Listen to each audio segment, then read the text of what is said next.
Hello, James Service is here. To be able to replace the fuser unit, you hold it this way I'm holding it and gently push it down.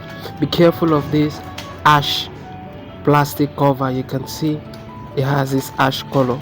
I'm going to gently push it up a bit so that the fuser unit can fit down in. Without that, it won't be able to go in. It is going to hold it out. You can see it's not going in, so I have to use my hand to adjust it a bit so that the fuser unit is able to fit in properly. And you have to be very careful, especially on the right hand side.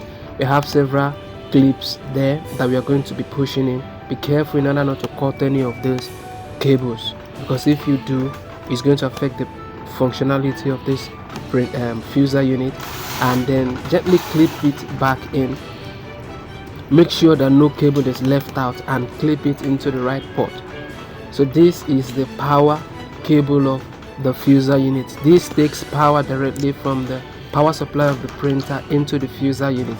If you did not plug this power cable, the printer will not spin and the printer will not work, and the printer generally will give an error code. So make sure you clip in all that needs to be clipped in properly.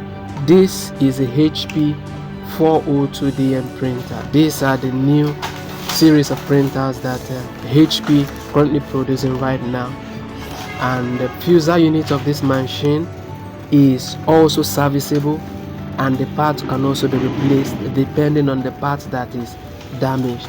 You can replace the pressure roller, you can replace the fuser sleeve when it is worn out. And if you don't know how to get the part, you can just hit me up in the comment section. I'll give you a link to the site that can help you get the part. So the next thing I'm going to do is to replace this black plastic back. This is going to come in after the fuser unit has gone in, and there is a screw at the middle that I'm going to be screwing down into this particular fuser unit.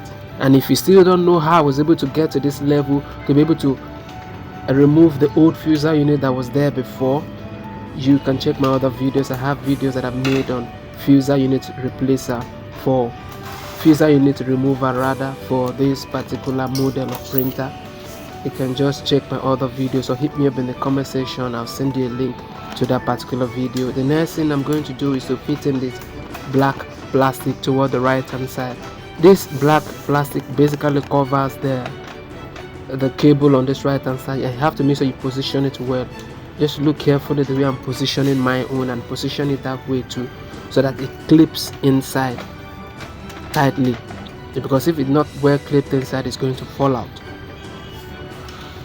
So the next thing we're going to do is to get this black white plastic cover back inside the back cover. I'm going to replace it the way it ought to be, and after that I'm going to clip it in just this way I'm clipping it in right now. And then this black plastic has to be hooked on this cover. If you do not hook it onto this cover, the paper tray will not be able to go in properly. So make sure it is hooked inside. And to be able to hook this plastic inside is a bit tricky. You will need a flat screwdriver. You can see I try using my hand, but it is not going to fit in properly, or it will take time, and I don't want it to get broken. So I'll get a flat screwdriver now to be able to fit it in. So with the screwdriver in hand, gently fit in one end, remove both ends, fit in one end first, and then the other end use a flat screwdriver to slightly push it in. You have to be very careful not to break it. It's a bit delicate, so carefully use your screwdriver to push it in, and it's going to clip in properly. And once it clips in, the tray, your paper tray, will be able to fit in properly.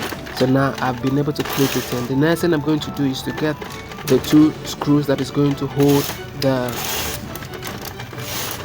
fuser down. You can see it is on both ends, this side and the other end. Okay, make sure all the screws are clipped in properly. If not, some parts might not be able to go in freely. So here are the screws that I'm going to be using, the two screws on the two ends. This is the screw, they're a bit bigger. These are the screws that I'm going to be using. These are the two screws. You can see they're slightly bigger than the other screws, so you're going to fit in under at this particular section and then tighten it back in. Without this screw in place, the fuser unit will not be steady, and it can also affect the printout. The paper can pass in through the wrong slot because it is not well aligned. So make sure the screw is in place when you're through. When you're through with that, the next thing you're going to do is to gently put the print down, and then you fit in the paper tray to confirm that everything is in place. Okay, and before I do that, I'm going to fit in the 2 screws on that is going to hold the back cover in place. So here are the 2 screws that is going to hold the back cover in place. And if you still have any question, just hit me up in the comment section.